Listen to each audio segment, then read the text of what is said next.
Voici 3 nouvelles qui pourraient avoir un impact directement sur ton portefeuille. Moi, c'est Annie, je te parle de finances personnelles et de budget, donc si c'est pas encore fait, abonne-toi. Et aujourd'hui, je te partage 3 nouvelles qui pourraient avoir un impact directement sur tes finances personnelles. La première nouvelle, c'est que Statistique Canada a publié cette semaine les données sur l'inflation et en mai, l'IPC était de 3,2 pour le Canada et de 3,6 pour le Québec. Et je ne sais pas si tu savais, mais quand Statistique Canada calcule l'IPC, c'est fait à partir d'un panier complet de biens et services et ils regardent la variation des prix pour chaque article dans ce panier-là qu'ils ont créé.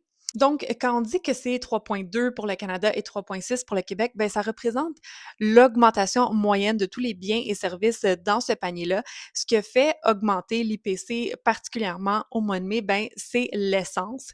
On sait que les prix de l'essence ont beaucoup augmenté à cause de l'instabilité au Moyen-Orient. Donc, ça a contribué grandement à faire augmenter l'inflation au mois de mai. Deuxième nouvelle, si tu prévoyais t'acheter un Mac ou un iPad, tu vas payer un petit peu plus cher parce que Apple a récemment augmenté le prix de ses ordinateurs et de ses iPads. Pourquoi? Ben, ils attribuent cette hausse-là au prix des puces pour le stockage et la mémoire. Et ça, ce serait dû à la croissance rapide de l'intelligence artificielle et de la demande que ça génère pour ce type de produit-là, là, donc les puces de stockage et de mémoire. Donc, à cause de ça, ça le fait grimper en flèche le prix des matériaux qui composent les ordinateurs et les iPads.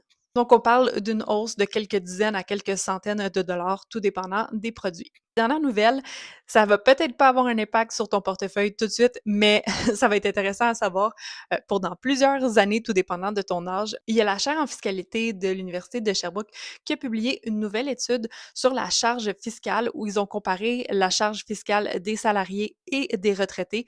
Et les retraités ont une charge fiscale qui est presque 2 fois plus petite que les salariés. C'est pas nécessairement une surprise, mais ça reste que ça avait jamais été calculé auparavant. Et une chose qui est ressortie aussi de cette étude-là, c'est que le salaire moyen des Québécois à la retraite est plus petit que la moyenne nationale. Donc ça a été publié dans un article de la presse qui a repris cette étude-là de la chaire en fiscalité de l'Université de Sherbrooke. Donc abonne-toi si tu veux pas manquer les prochaines nouvelles qui vont avoir un impact sur ton portefeuille.